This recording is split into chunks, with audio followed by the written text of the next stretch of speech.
Radhe Radhe. Your anxiety is not random. It's coming from one silent fear. What if I betray myself again?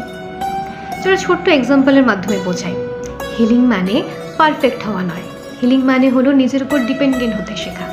যখন তোমার nervous system জানে আমি নিজেকে protect করব, তখন সে relax হতে শুরু করে।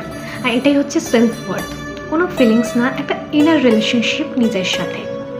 অ্যাংজাইটি যেটা হঠাৎ করে আসে না, ওটা আসে সেই ভয় থেকে যখন তুমি নিজের কাছে একটা প্রমিস করো কিন্তু সেটা রাখো না। ইভেন পিসও তখন আনফ্যামিলিয়ার লাগে। কৃষ্ণা আমাদের অ্যাওয়ার হতে শেখায়, নিজের সাথে অনেস্ট হতে শেখায়।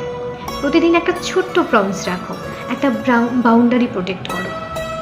কেউ দেখুক বা না দেখুক, একটা সেলফ রেসপেক্টফুল অ্যাকশন নাও।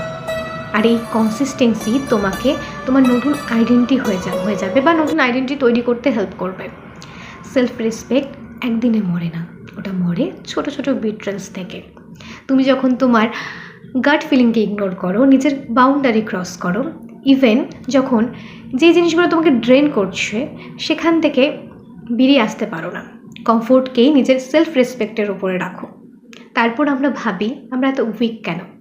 So start today.